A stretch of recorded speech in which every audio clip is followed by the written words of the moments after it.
So I thought that I'd, watch some of the random anime from the past few seasons that I missed out on this weekend.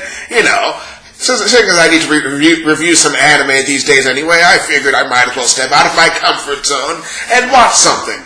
And this weekend I decided to just sit through Drifters, which took me I started it this morning because I was like, oh fuck, I got to do an XA review anyway. Let's fucking make an anime review on top of that. That way I don't leave people out who don't want to watch Kamen Rider. So yes, Drifters was pretty solid. I'd give it like a 7, maybe 7.5. I don't know. I'd say yeah, it's probably be a 7 though. Honestly, if you don't watch this, if you're like, oh yeah, it's gonna be like the new Hellsing, man. Oh fuck yeah, this is what we're looking for. Alright, I missed Hellsing, Alucard, fucking episode Motherfuckers was nice, and I missed that shit. Maybe this will be the second coming. No, it won't be the second coming of Hellsing, but it is pretty decent in its own right. Unfortunately, I don't know what's going on with the manga situation, but as common in Japan, it's either on hiatus or some random bullshit, or it got canceled. I don't know, but we're probably not getting a second season anytime soon, which was weird to me because the way they ended the season, it made it seem like, there's probably going to be more instantly. It's like, oh yeah, episode 13. They already had the title for the episode and everything. They made it like one of the usual episode previews. I was like, oh, what the fuck? But yeah. The characters are cool. Honestly, I like Toyohisa. He's like, a real simple-minded moron with a sword. But that's really popular these days, so I'm pretty sure a lot of people like him too. I know, I was just thinking, man, these One Piece fans, as much as I shit on them, I guess we got a thing in common. We do like seeing crazy motherfuckers with swords cut things up. And for what it's worth, there's a lot of that shit in Drifters. I guess Toyohisa would really feel... A lot of the Zoro guys would love him. I already know, but fuck it. Yes. So there's that guy, and there's Oda Nobunaga. That dude's a beast, as expected, because he's Oda Nobunaga. But he's a goddamn beast. He's crazy as fuck. He's more of the shady type out of the three of them. Well, I guess the track dude is also pretty shady. But to be honest, I don't have anything against him. But he wasn't I wouldn't say he's my favorite character or anything. He just kind of adds for the comic relief. He's like a little swag pretty boy, kind of on the shady side, but Oda is so goddamn shady. It's like, who even pays attention to that dude? This dude is always scheming. He's always fucking everything that Toyohisa's doing. He's always behind, shading it up. He's always got that one eye showing when he gets a bunch of shading on his face. He's like, how could I possibly take advantage of this and be even scummier than I was previously before this? So yeah, that aspect of the show is nice. And there's just so much crazy shit. I mean, for fuck's sake, there's a kamikaze pilot who comes in randomly, and he's flying around. What the hell's going on?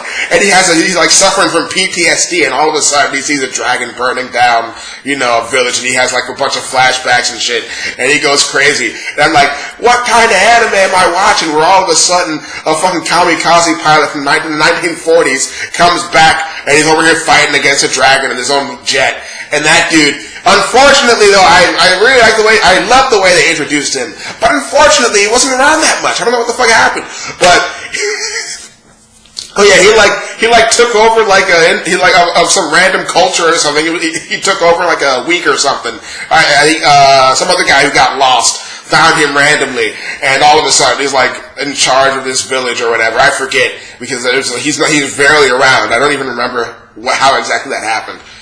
There's like a lot of parts of this show I don't remember, even though I watched it today, because I just sped through it. Not everything that happens in it is super important, but the things that are leave an impression on you. Like, okay, there's a race of elves who have been oppressed by the white man for a long time, and until the main character shows up and he kills one of the commanders. He beats the fuck out of him first, and then he has one of the villagers actually gang up on him and kill him. It's like an honor killing or some shit like that.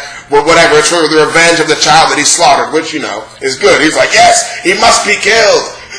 And I mean, it was an honor because, that guy was just a piece of shit anyway. I mean, if he went on, he wouldn't have done good things in life. It was best that he was ended off here, and also compared to all the other shit that could have happened to him later on in the show, this might have been a blessing. So yes.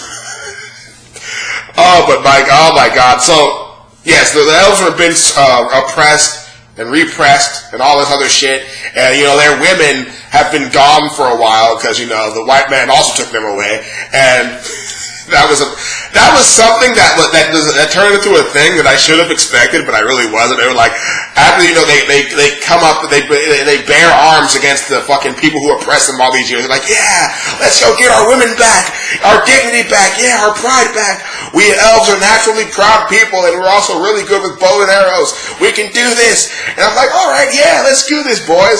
And they kick down a door. And there's like a bunch of naked guys fucking their women. I was like, oh, holy shit, of course. I mean, what? It makes total sense. And I mean, you can say it's scummy, and it is. They definitely shouldn't be raping people's women, and that is very wrong. But I'm just saying, it's a natural thing to happen.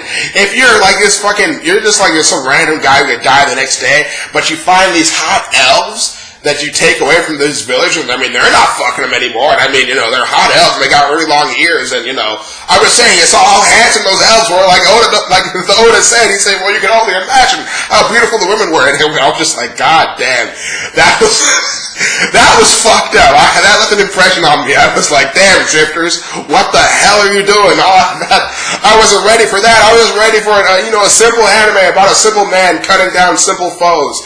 But there's more to drifters than that at every random turn. You're just like, holy fucking shit. So yes, that was pretty crazy. They didn't even censor it. I don't know if I had the TV show down. I don't think I had the TV version downloaded.